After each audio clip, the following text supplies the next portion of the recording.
Do you want to learn how to navigate eating disorder recovery as an autistic person?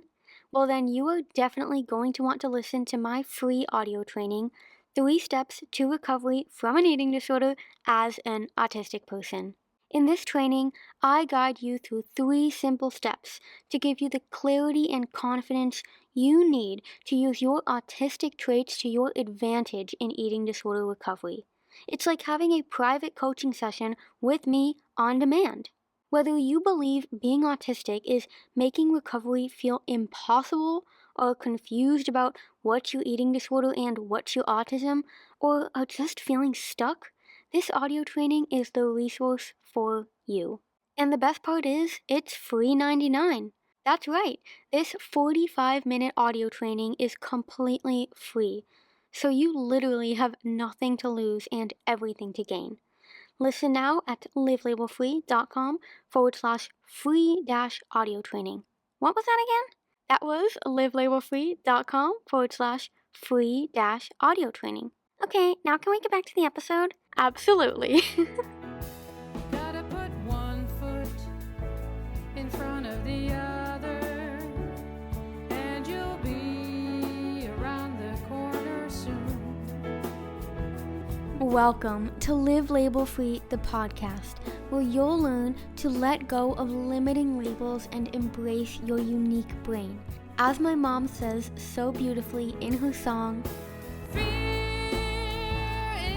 is a heavy load to carry. which is why on this podcast, you'll learn the scientific links between neurodiversity and eating disorders, giving you a deeper understanding of how you can face your fears and become truly free. Together, you and me, we will keep putting One foot in front of the other.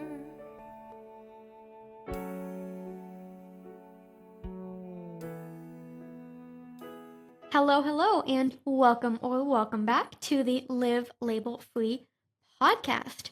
I'm your host, Livia Sarah, and today I am joined by Patrick Casale, an ADHD licensed clinical mental health and addictions therapist based in Asheville, North Carolina. He is the owner of All Things Private Practice and Resilient Minds Counseling. Patrick works as a business coach and strategist and is also a group practice owner, motivational speaker, international retreat planner, and host of All Things Private Practice podcast and co-host of Divergent Conversations podcast. Patrick has helped and inspired thousands of mental health professionals to take risks, start and grow their businesses, and invest in themselves. He has been featured on Private Practice Startup, Abundance Practice Building, Therapy Reimagined, Not Your Typical Psychotherapist, Selling the Couch, and Modern Therapists. Patrick is a passionate advocate for reducing shame and stigma of mental health, as well as imposter syndrome. He helps mental health entrepreneurs break the mold. You know, I totally love that. Work through their fears and insecurities and to embrace their authenticity. He loves good coffee, same here. Craft beer, not me. Playing soccer, same here. And traveling the world, yes, also me. Doubt yourself, do it anyway has become his official motto. Okay, well, just wow, first of all. Welcome, Patrick, to the Live Label Free podcast. How are you doing today? Thanks, Liv. I always hate hearing my bio being read. I'm like cringing as you're reading it. And I'm like, ugh. Same. Yeah. It makes me notice, like, I'm going to start providing like sweet and short bios to the point. I'm good. I appreciate you making the time and coming on to do this conversation together. I know Megan and I had you on the Divergent Conversations podcast a couple weeks ago, and it was a lot of fun and really enjoyed getting to meet you. Yeah, no, that was such a great conversation, and so many people actually reached out who were frequent listeners of Divergent Conversations and said, wow, it was so great to, hear about addictions and eating disorders and kind of all these overlapping experiences, which is so cool how, even though we all have such different stories, there's always a way we can find connection. So I just did read this very impressive bio, and I'm glad I caught it before you made it short and sweet. But I think we can both agree that the information can best come from the source itself.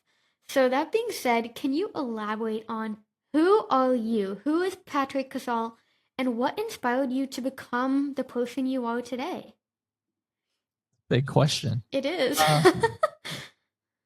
So I have lived in Asheville, North Carolina since 2011. I'm originally from upstate New York. And I moved down here very impulsively. I was kind of running from a pretty destructive gambling addiction. Mhm. And I knew I needed to change my environment, change my friendships, change everything about my life. I moved down here without a plan. I moved down here without knowing anybody, without a job. And now it's been 13 years, and it feels like, that feels like a whole lot another lifetime ago. But I think my own struggles with gambling addiction, mental health, I didn't learn that I was autistic ADHD until later in life. All of these things compiling together, creating this situation where I struggled a lot growing up. I struggled a lot as a young adult. I still struggle, but was in and out of therapy my entire life, and it just made me realize how impactful the profession was, and it just made me really want to pursue it as a career path. That's beautiful. And I think, that comes back to that whole idea that I feel like we may have talked about in Divergent Conversation, but I know I talk about it a lot on my podcast. And that's this idea of, turning your mess into your message. I think, we cannot choose what happens to us in life, what parents we grow up with, what we're exposed to, the trauma we go through. I think, growing up in a neuronormative society as a neurodivergent individual in and of itself can, be a form of trauma in a way and can lead to like even more trauma.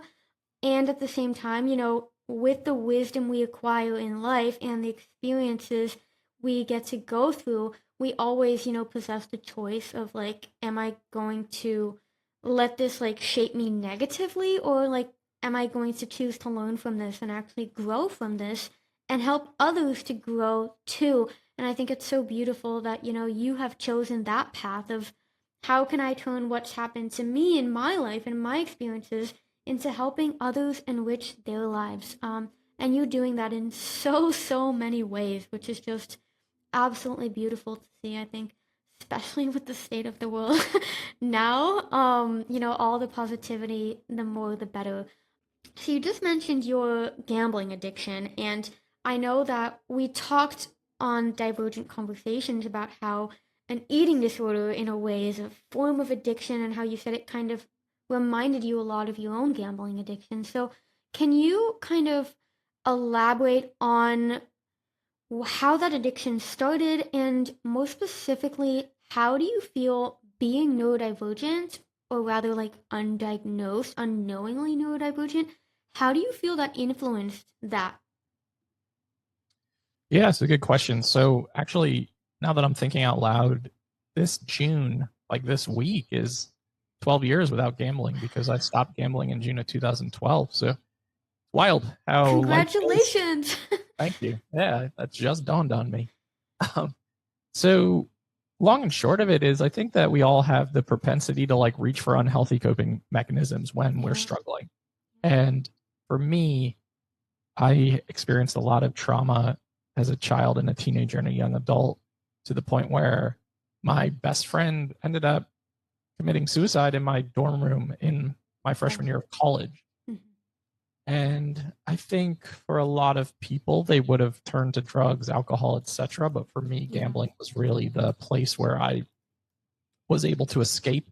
I didn't have to think about anything. I was just able to honestly like disappear into a casino at 18 years old. And I didn't have a lot of money, but it was like, it was just the ability to be somewhere else and not have to think about anything. And then just like all addictions, like things start to build in terms of how often you're thinking about gambling, how often you're like, how often you're shaping your day around how to get to the casino, how $50 is no longer enough money. Now it needs to be 100. Now it needs to be more. Now it needs to be more.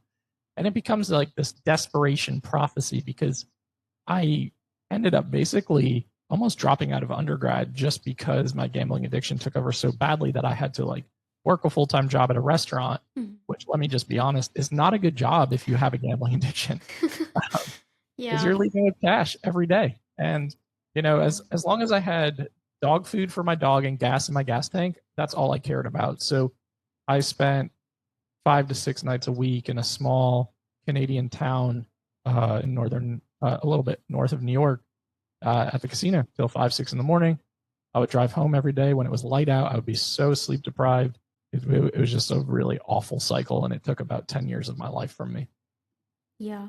And a lot of what you're saying is again, reminding me of my almost addiction to my eating disorder. And that was, that word you used, escape. Like that's what I was looking for. And I think unconsciously, like now looking back, we can see, oh, that was definitely an escape. But when it just starts and when you're in the middle of it, you don't even realize you're even trying to escape. It's like, I'm just going in. You feel like you're not escaping, you're actually going into something. You're going into this alternate reality where you can completely lose like yourself almost, because and I feel like we seek that escape, we seek that alternate reality, because when you're growing up and you do feel lost and you don't know who you are, you try and almost find this identity, find this purpose in something external.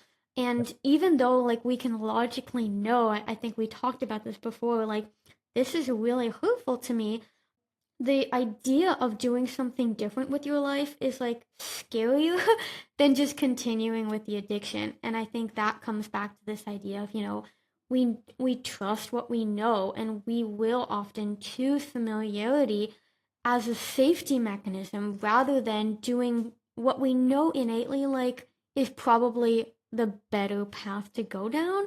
And that is why addictions spiral, and that is why they build, because you keep needing more and more and more of that dopamine hit to get to elicit the same reaction, which of course is especially relevant to neurodivergent brains. Who, research shows that dopamine and serotonin and all the neurotransmitters are different. And yeah, also what you said, a phrase you used, it was this desperation prophecy. That word desperation, I think, again, we're so desperate for finding ourselves, for, being able to identify and define ourselves in a certain way.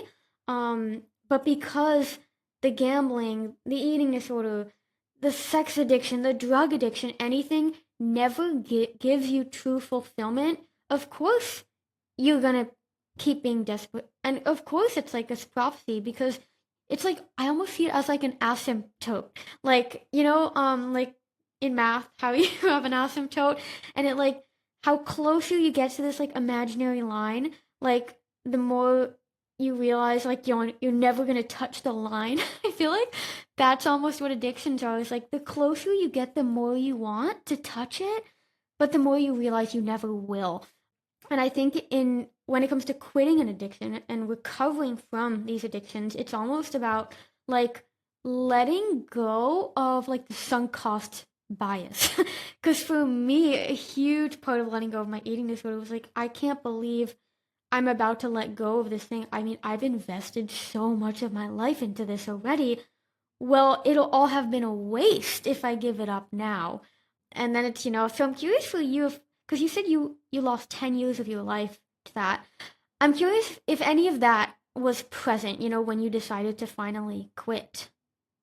Oh, yeah, absolutely. I think for anyone who is struggling with any active addiction, whatever type it is, there's always this realization in the back of your mind that you're destroying yourself. And I think Yeah. that's the hardest part about addiction, is the admittance to acknowledge, like, I do not have control. And I think so often we are desiring control so badly that we almost start controlling how our day shapes up, how our week shapes up. Every action starts to become, how do we put this in place to feed this addiction? And I have control over that, when you really have control over so little. And I just remember like friend groups, family members, therapists saying like, you are destroying yourself. You are not going to make it to C25. And I think like rationally, I was like, yeah, I think you're right. And ... like I can't do anything about it. And Yes. that's the hardest part that a lot of people don't understand, because there's still this mentality about addiction from some parties and people that like it's just deviant behavior. And in Mm-hmm. reality, it is so much more than that. Like we're not born addicted to gambling or having an eating disorder or being addicted to alcohol. Like that's not how life works. But these moments of trauma and this inability to cope and regulate your system and potentially have support systems in place. And then ultimately, let's add in like the neurodivergent piece, the impulsivity, the struggle to feel connected or alive or like a part of the world, the ability to dopamine seek and sensory seek. So there was so much of that in this that was deeply rooted in my gambling. And I didn't know that until, a couple of years ago when I could look back and be like, okay, I can start to see why a lot of this made sense. But it was really, really tough. And I think that, control is a big piece. Impulsivity is a big piece, that like desire to change how you're feeling, right? Because how often are we in situations and bodies and in mental states where we are struggling so badly that we just need a change briefly.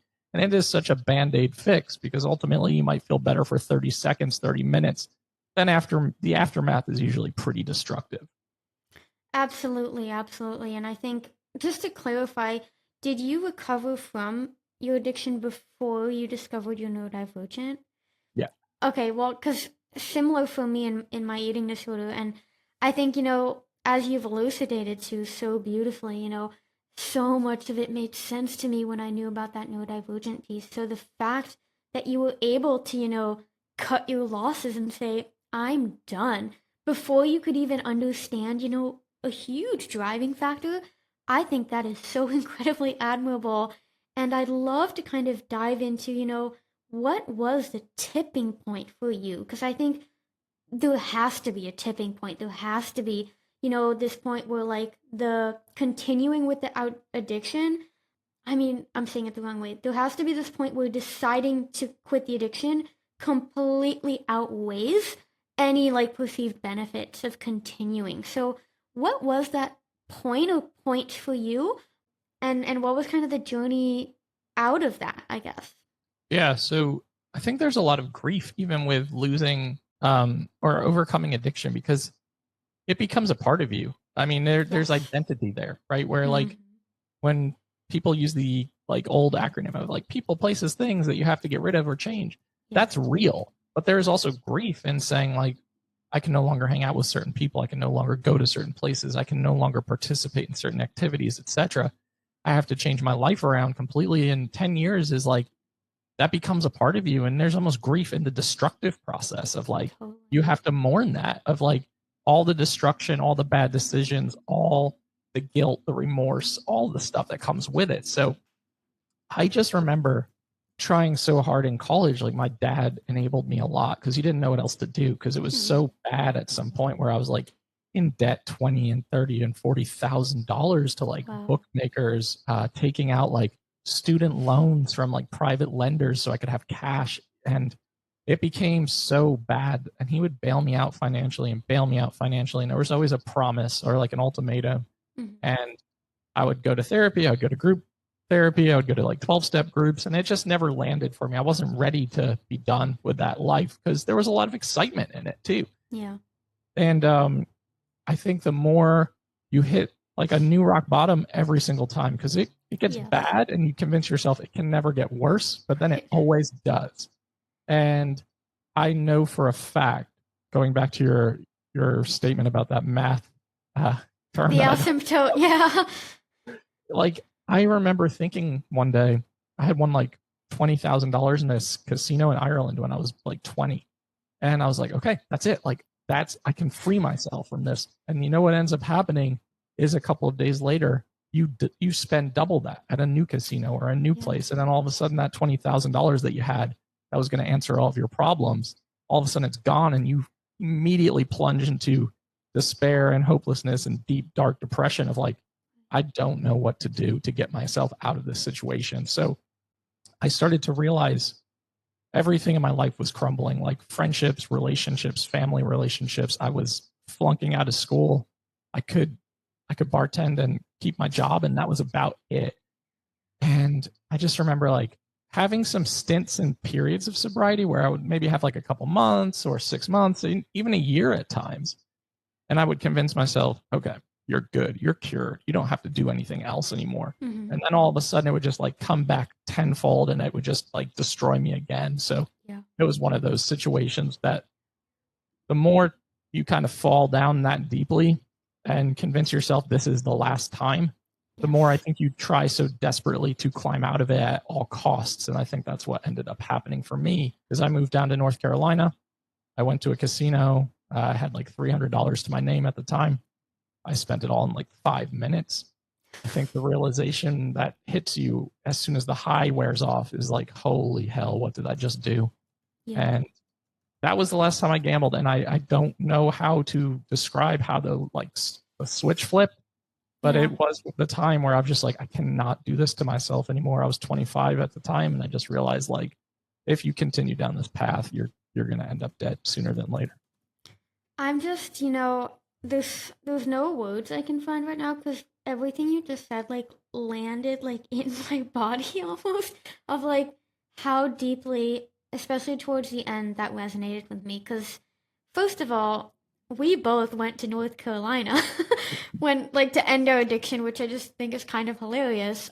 You said the switch had to flip. Like you can't even remember the specific event, but it's like saying, I can't do this anymore. There's literally a quote in my book that says, I can't do this anymore. And then it goes to the next part, which is like saving Livia. But I think going back to what you said about the identity piece, again, I think that's such a huge part of any kind of release of not only release of like the addiction identity, but really like this identity in life. I think so often we stay stuck in these patterns in life, not like they don't necessarily have to be negative, but we know in our heart that the patterns and the habits are not supporting us to creating this life that we know like we can create way more, we can be way more. But coming back to that idea of familiarity and trust and safety, we tie our identity to what we trust and to what we know. And I think that's why so often we do get lost in these external, job identities. I'm a mom. And, when your kids move out of the house, it's like, I don't know what to do now. Like, I was always taking care of my kids. I'm obviously not a mom, but I work with moms who have kids with eating disorders. So they often express this, like, identity piece of, like, I feel like I'm a failed parent. I shouldn't be a parent because my kid is sick. All that to say, the identity piece is huge and it's so important, I think, to create that life of abundance and to lean into, the opportunities and things you can never really predict that you can almost only manifest and trust will come into your life is when you say is when you almost realize, and it's almost this like not realization, but just this like epiphany in a way of like who I am now or who I used to be doesn't have to be who I am forever. And this like constant realization that I'm always changing and nothing is ever set in stone. That's what really set me free. Because I had so many identities tied to me. I was this star athlete growing up, and when I decided to recover and untangle this like exercise addiction of like run, like I was like, I can't not be the athlete anymore. Like that's just not okay. But as long as I held on to that belief of like that's who I am, I could never let go of the addiction. So I'm wondering if there are like any specific areas of your life or events that you can remember in which you had to make like a conscious decision of like I need to release this specific identity. Hey there! I really hope you're enjoying this episode. If anything you're hearing is resonating with you and you're learning from it, can you take a minute to rate and review the Live Label Free podcast on Spotify and Apple Podcasts? It's a super quick and completely free way to support the show and helps me to bring you more free value each week. I really appreciate your love and your time and your energy. And now, let's get back to today's episode. Yeah, I think for a lot of this, you have to heal yourself in so many different ways to combat any sort of addiction, because usually our senses of self are pretty fragmented, or really traumatized, and we have to work through that stuff because oftentimes you're convincing yourself like I don't really deserve anything else other than this outcome. And that makes healing and recovering very challenging. And then ultimately you have to work through a lot of guilt too. So I think like the guilt, the resentment, all of the mistakes, all the things you've been embarrassed about, the relationships you've destroyed, you have to work through all of that. And that's a tremendous amount of work. And when you look at it from that perspective, it's like, well, it's a hell of a lot easier to continue to destroy myself than to figure this out. But I can definitely think about like different roles in my life that I've had to shed. And for a big part of my life, I was definitely like a people pleaser, and I definitely went above and beyond to accommodate everybody. And I think it's just like not really having a good understanding of who I was as a human and my value that I brought as myself. So I really had to work through a lot of that and put my own needs first too. Despite that feeling kind of selfish at the time, it was definitely one of the most important. And then, you know, I had been engaged to someone during college, and we broke up when we lived in New York. And I said, you know, I'm going to move to Asheville, North Carolina for a year. I had to shed some of the stuff that came with like identity and living in New York my whole life, like being engaged to someone for 7 years of my life while in college. You know, family identities wrapped up in being a son to people who live in that state. And like, there had to be a lot of change that had to happen, and a lot of really reevaluating what was important to me to try to figure out how to give myself the best shot at making it out of all of that stuff. So that was definitely a big part of it as well. Yeah, the reevaluating what's important to you, and you all said like bringing value to yourself and how that may seem selfish, but you knew again on that like inner wisdom level, you had to do that. And I think that's kind of where reframing this idea of, oh, it's selfish, I'm choosing myself. When we reframe that to, you know, I'm going to start living in alignment with my values, I think that's when we open this door to discovery and who am I without these masks, these external identities I've latched onto?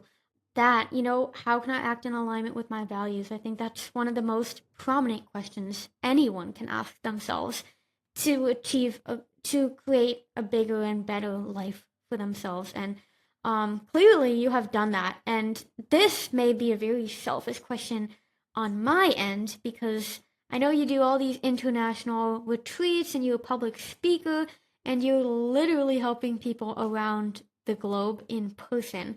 And my listeners know that I love to travel and I'm multicultural. And when you said my move to North Carolina was very impulsive, I mean, the amount of times I have impulsively moved in just like the past 2 years is not even funny. And I just, yeah, I mean, my audience knows I show snippets here and there, but I've been to San Francisco and Boston and then went back to Holland and then back to LA and then San Diego and like just all over the place. But I am personally very interested in, you know, like combining my passion for advocacy and all that with traveling. Because I mean, it's a great excuse to get on a plane and go somewhere. So I'm really curious, you know, how did you get into combining your love for travel with your mission of helping neurodivergent people thrive? Yeah, so if we fast forward from like gambling addiction coming to a close in 2012, that's when you start to like really dig yourself out of a pretty deep hole. And I had a bachelor's degree. I didn't have a lot of job experience. I wasn't in a restaurant. I knew I had to go get a master's if I wanted to continue to work in the helping profession and make a living. So I ended up pursuing a master's degree back in 2012, and I graduated in 2015. And I've always been drawn to helping people in different ways. Like I've always been a leader in a lot of my circles. I've always been someone who's been willing to talk about their own struggles, to help other people feel like they're not alone. So I just found myself in a lot of those environments. And after graduation, ended up working in like a 24/7 walk-in crisis unit. And it was fine. I mean, it was chaos, and it just made me realize like I need to own my own business because I can't work for other people. I really struggle in like neurotypical work environments. So my sleep is all jacked up all the time. So it's just one of those things where I really had to make a change, and I ended up starting a private practice back in 2017. And I didn't really know what I was doing, but I've always been very entrepreneurial. And I think that started to grow. I really appreciated the freedom, the autonomy, like the ability to make my own decisions, to create my own schedule. Fast forward 7 years and just got done hosting my 15th international retreat in the last 3 years. And I will be honest, I'm exhausted. Like it takes so much out of you Yeah. in terms of like autistic ADHD burnout, sensory overwhelm, just social struggle, all the stuff. But I wouldn't have it any other way at this point in time because it feels like I've created this like dream job that I didn't know could exist. And really it came from like building business, building audience, paying attention to what people wanted. But I think as entrepreneurs, we're often trying to create things that we ourselves want as well. Yes. And I love traveling and I love getting off the beaten path and like having experiences. And prior to COVID starting, I was going to start a travel coaching business where I was going to help helpers step away and immerse themselves in culture. COVID happens, I have to pivot.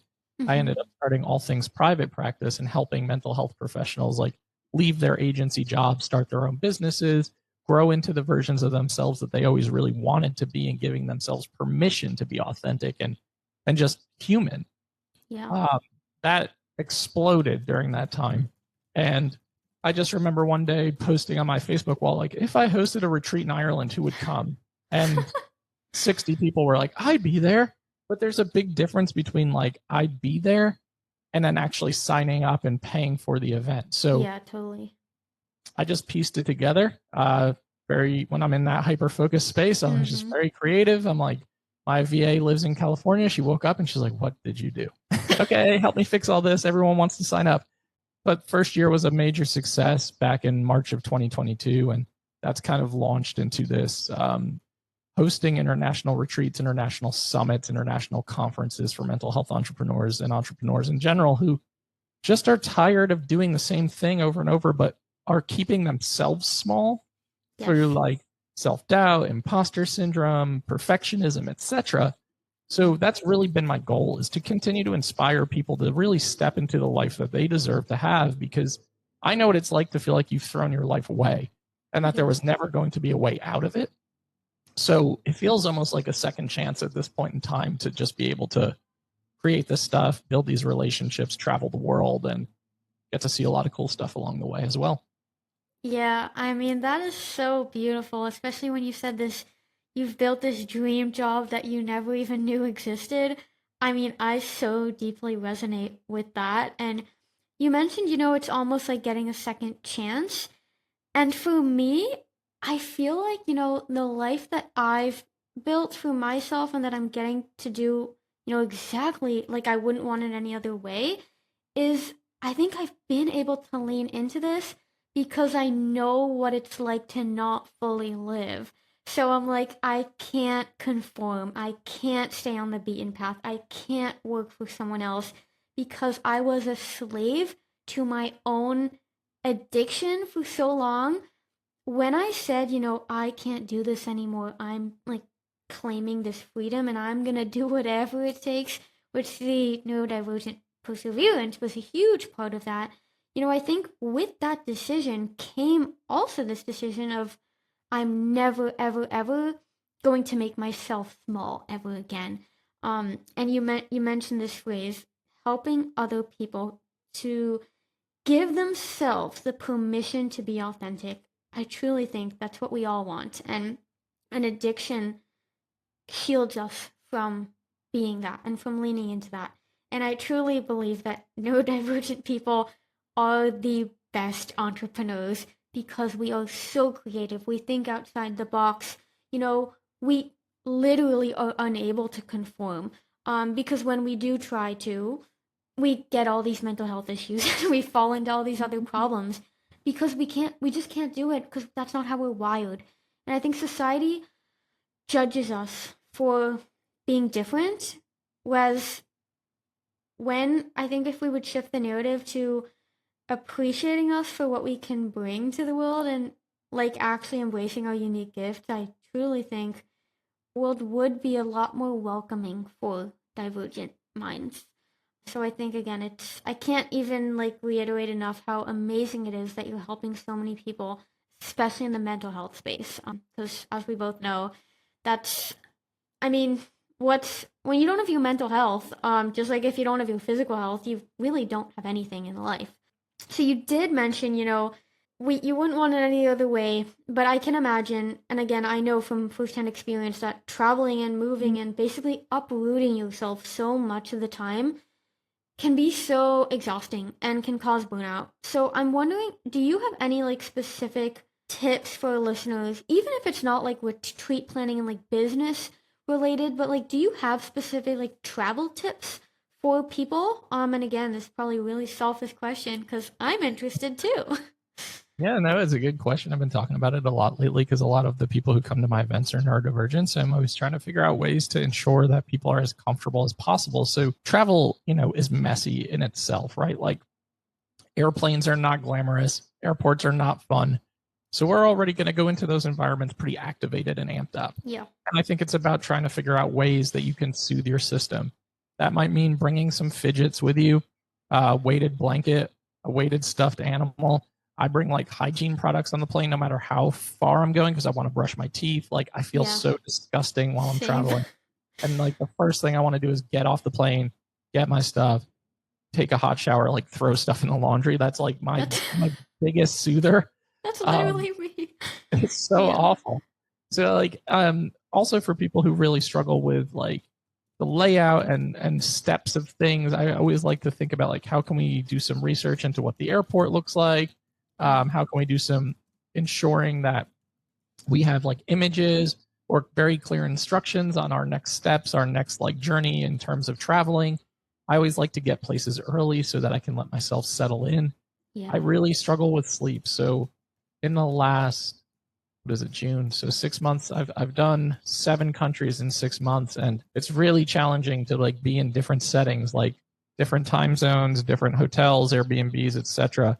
And I recommend like bringing a pillow that you really think is super comfortable. Pack it in your carry-on or pack it in a check bag, because I think that's been one of my biggest frustrations is getting to a place and then the pillows are awful and I can't get comfortable and I can't sleep, and it can snowball very quickly. So really trying hard to do the basics to take care of your sensory system, and also like comfortable noise canceling headphones, get some good shows, some good movies, some good books, like things that you can really binge and that you feel really connected to right now. Because I'm telling you, 10-hour flights, 12-hour flights, like anything you can do to make those go a little quicker, super helpful. And I just think like every little thing you can think of to support your sensory system is so important.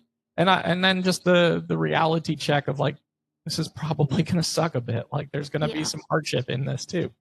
Yeah. I mean, that acceptance piece of, this is going to be hard because, I mean, especially the long flights. I went to Bali last year and that was like almost like like you're basically traveling for like at least 24 hours.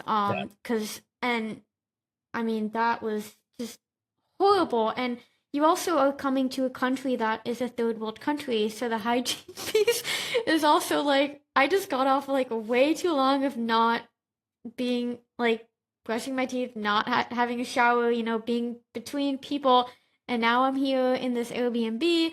And then I think when you can have those like anchor items that it's like, okay, if I have this, I know I'm safe.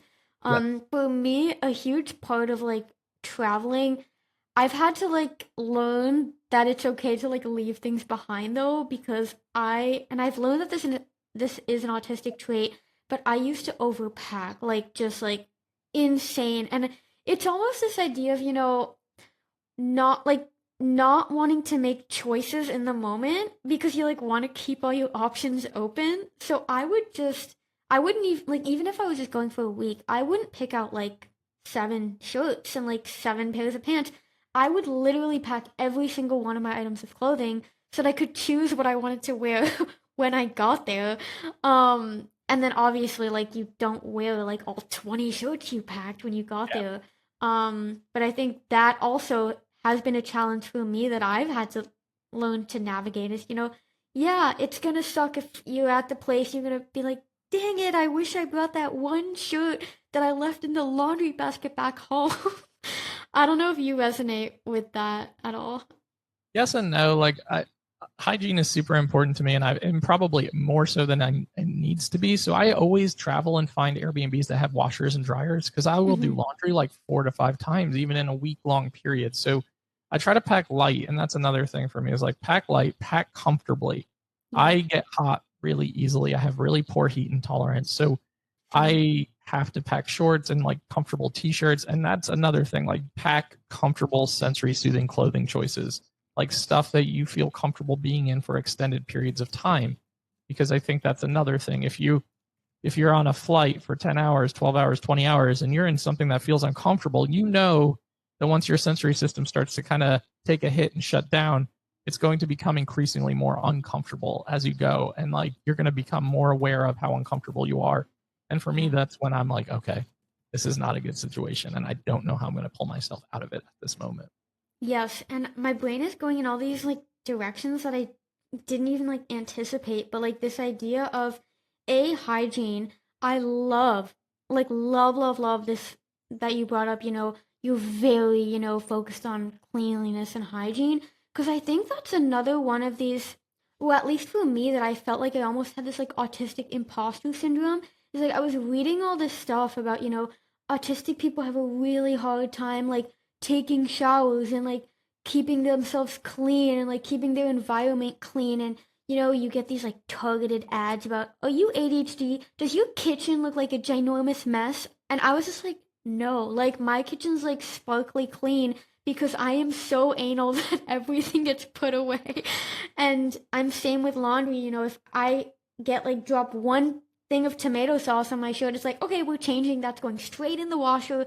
And it feels very validating just for me even to hear like, oh, there's another neurodivergent person that is also very focused on hygiene. And I also have the same thing as you with temperature. My parents used to call me the walking radiator because everyone would be like bundled up in blankets in the winter, and I would just be jumping around in my shorts. When I was living in San Francisco, actually, it doesn't get like cold in the winter there, but it can get like chilly. But I was always wearing my shorts still because for me, I was like, California. I don't care if I'm in Northern or Southern California. It's California. And someone, my neighbor, was like, "Are we in the same season right now?" And it was hilarious. And I don't know if that has to do with like, this is just like my weird theory, but like that when our like nervous system is like activated, if it's like increasing our like fight or flight response and like pumping blood faster. I've often thought that because like obviously when you have an eating disorder and you're malnourished, I was always cold. Like we would be at the beach and I would be bundled up in all our towels and I wouldn't let anyone like dry themselves off. Speak, nope, I need to keep warm, and now it's the complete opposite. And I think that's kind of where the clothing for me comes in, of like that I used to always overpack, was when I get dressed in the morning, it's this very specific, like, sensory, like, I need to, like, wear this one specific shirt because this feels a certain way on my skin. And one day it'll be one shirt, but another day, like, that shirt will be, like, sensory ick for me because, like, I can't handle that. So, how do you do that with, like, packing light and I guess, like, preparing for sensory needs? Yeah, it's a good question. I mean, I'm always going to assume that I'm going to be hot, so I'm always going to pack like I'm never going to pack sweatshirts or like coats or anything. I was in Norway in February; it was negative 30 degrees every day, and that was rough because like that's the complete opposite sensory experience. Where like, okay, let's put on 12 layers of clothing to go outside, and like that is so uncomfortable. So, Yeah. what I end up doing is I've been really intentional about like clothing choices that I buy now, and Mm-hmm. I kind of am willing to spend more money on clothing that feels much more comfortable to me, where I think in the Yeah. past I probably would have dismissed that. And so I have a pretty like typical go-to lineup of like shorts, t-shirts, polos, stuff like that. That's all like Mm-hmm. really sensory friendly and makes me feel really comfortable, and then I'm never too hot, and that's definitely really helpful. And if you're traveling to a place that has stores, you can always buy things. Like that's something I tell Right. a lot of our attendees and participants who are overpackers. Like, guys, you don't need 36 shirts for this week long trip. You could Yeah. probably buy some if it comes to a place where you feel like you do need more clothing. So I'd always Yeah. like to bring like less is more, in my opinion, and then I just don't want to lug around like big bags and big suitcases Right. either. And when it comes to clothing, do you have like tips or like specific stores that like have sensory friendly? Because for me, I mean, shopping and clothing especially, I can't. It's so just like fitting stuff and then it not fitting and it not being comfortable. I'm like I can't handle this. So when I find something that I like, I'm like I buy 10 pairs of it in all the different colors because I'm like finally score. So I'm just wondering if you have any brands or tips. I mean, I'm aware that you're a guy and I'm a girl, and people listening to this may be on different points on the gender spectrum. But I think, that can be helpful. Yeah, for sure. So, I mentioned before I play soccer, so a lot of my clothing is like athletic gear a lot of the time, like comfortable, like Nike shorts that I wear, or just comfortable t-shirts. But one thing that I've found for like some of the talks that I give, some of the speaker sessions, some of the retreats, like especially when I can't just wear like basic t-shirts, Yeah. there's a company called Roback, RHOBACK, and their polos are so sensory friendly, so comfortable. They don't wrinkle, which is even better because I will get so like obsessive about that. Mm-hmm. So that's my go-to, and they're a bit expensive. Like a polo is honestly like $100, but Wow. with how often I wear these things and the quality, it's just worth it for me. So I've kind of switched over my entire wardrobe to basically be like either athletic shirts and like soccer stuff or like Roback stuff, and that's kind of it. I love that, and I love how you said, like, yeah, it's expensive, but it's an investment. And I Mhm. think when we can, like, see anything that, really changes our lives as, like, an investment rather than a cost, I think money at that, like, of course, money is an object, but in a sense, that can be really helpful in making peace with just spending a little more money on things. And I mean, I think that especially goes for travel, when I am going anywhere I can't just like stay in a hotel room. Like I need space. I like need my own kitchen. Like especially if I'm there for like multiple weeks, I don't want to be eating out the whole freaking time. I don't want to be dependent on someone else making food for me. So yeah, like I will spend some more money on a space that I just know can kind of feel like my safe space and where I can go if everything is a bit too much. But I don't see it anymore as like this is extra money. No, this is just an investment in protecting myself and my needs and seeing money as a tool. Because honestly, like money is actually just such a silly thing. I think we've made such a because there are horrible, greedy people on the world, it has become such a big problem. Although ultimately, money is itself made up. It's just, a trade off that we make for experiences and things we need. I don't want to like go into this rabbit hole, but I just really liked that you elucidated to that of like, yeah, I do spend some more money so that I'm comfortable and so that I'm happy, so that my life is better. Um, I mean, we talked about a lot today. We talked about addiction and gambling and identity and travel and clothing. And again, I was totally not anticipating this, but I love that we're talking about it because clothing shopping is a nightmare for me. Um, is there anything else specifically that you feel like you wanted to dive deeper into or that you wanted to mention? Because I do want to open up that space for you. No, I mean, I'm happy that we had the conversation that we did. I'm always open book about this stuff because I think the more we talk about these areas that kind of feel like struggles and deep and dark and painful, the more it helps people who are having similar experiences. And that's always been my goal, is to just help people feel like they're a part of and that they're not alone in whatever they're going through. So I appreciate you giving me the opportunity and the platform to talk a little bit about it.